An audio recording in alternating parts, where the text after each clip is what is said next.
This is Top Accolade Global News Updates. I am Sohibifa Jagarich. China on Friday announced historic steps to stabilize the crisis-hit property sector, allowing local governments to buy some apartments, relaxing mortgage rules, and pledging to deliver unfinished homes. Investors hoped the measure marked the beginning of more decisive government intervention to compensate for waning demand for both new and old apartments, slow down falling prices, and reduce a growing stock of unsold homes. Analysts have long called for the government to step in with its own purchase to prop up a sector which at its peak accounted for a fifth of GDP and remains a major drag on the world's second biggest economy. Since the property market began its steep downturn in 2021, a string of developers have defaulted, leaving scores of idle construction sites behind and sapping confidence in what had for decades been the preferred saving instrument for the Chinese population. China Real Estate newspaper, a publication managed by the Housing Ministry, said the heavyweight policies marked a significant historic moment for the property sector after waves of support measures over the past 2 years failed to put a floor under the property sector. China's Housing Ministry said local government can instruct state-owned firms to buy some homes at reasonable prices. The homes would be used to provide affordable housing, Vice Premier He Lifeng said, without giving a timeline or a target for the purchase. He also said local government, already some $9 trillion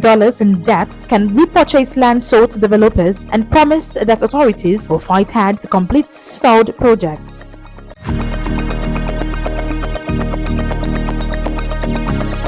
Taiwanese lawmakers shoved, tackled, and hit each other in parliament on Friday in a bitter dispute about reforms to the chamber, just days before President-elect Lai Ching-te takes office without a legislative majority. Even before votes started to be cast, some lawmakers screamed at and shoved each other outside the legislative chamber before the action moved onto the floor of parliament itself. In chaotic scenes, lawmakers surged around the speaker's seat, some limping over tables and pulling colleagues to the floor. Though calm soon returned, there were more scuffles in the afternoon. Lai, who is to be inaugurated on Monday, won January's election, but his Democratic Progress Party (DPP) lost its majority in parliament. The main opposition party, the Kuomintang KMT, has more seats than the DPP, but not enough to form a majority on its own. So it has been working with Small Taiwan's People's Party (TPP) to promote their mutual ideas. The opposition wants to give parliament greater scrutiny powers over the government, including a controversial proposal to criminalize officials who are deemed to make false statements in parliament. The DPP says the KMT and TPP are improperly trying to force through the proposal without the customary consultation process in what the DPP calls an unconstitutional abuse of power. Lawmakers from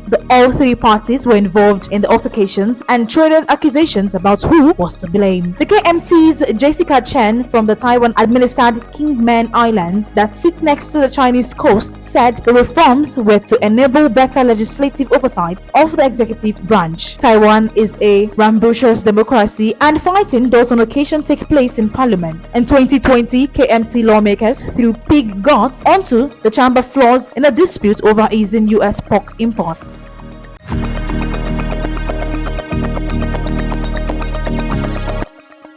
French police reinforcements have started arriving in New Caledonia as part of a massive operation to regain control of the capital, Niamey, the top French officials in the Pacific Island territory said. The number of police and gendarmes on the French ruled island will raise to 2,700 from 1,700 by Friday evening, after rioting that began on Monday, resulting in 4 deaths and hundreds of arrests. Thursday night was relatively calm. France High Commissioner Louis Lefranc told reporters in a televised press conference. There were still points of confrontations and concern in the city of Niamey. He said operations to supply food and medicines to the public will begin with teams, including specialists in mine clearing, removing road barricades that have been booby-trapped by activists, he said. Rioters, angry with an electoral reform, have burnt businesses, torched cars, looted shops, and set up road barricades over 3 days, cutting off access to medicine and food, authorities said. The New Caledonia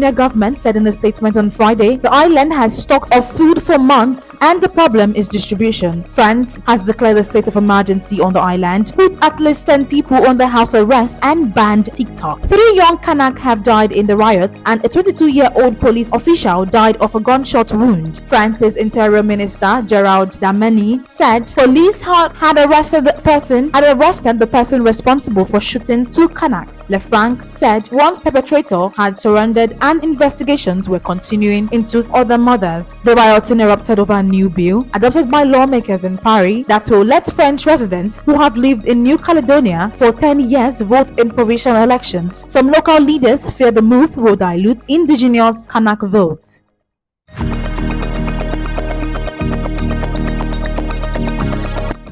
Microsoft said it plans to offer its cloud computing customers a platform of AMD artificial intelligence chips that will compete with components made by Nvidia, with details to be given at its Build Developer Conference next week. It will also launch a preview of new Cobalt 100 custom processors at the conference. Microsoft's clusters of advanced micro devices flagship MI300X AI chips will be sold through its Azure cloud computing service. They will give its customers an alternative to Nvidia's family of powerful graphics processing units GPU, which dominates the data center chip market for AI but can be hard to obtain due to high demand. To build AI models or run applications, companies typically must string together or cluster multiple GPUs because the data and computation will not fit on a single processor. AMD, which expects $4 billion in AI chip revenue this year, has said the chips are powerful enough to train and run large AI models. As well as Nvidia's top-shelf AI chips, Microsoft Cloud Computing Unit sells access to its own in-house AI chips called Maya. Separately, the Cobalt 100 processor Microsoft plans to preview next week offer 40% better performance over other processor based on ARM Holdings technology, the company said. Snowflakes and others have begun to use them. The Cobalt chips, which were announced in November, are being tested to powerful teams, Microsoft messaging tool for businesses, and positioned to compete with the in-house Graviction CPUs made by Amazon.com.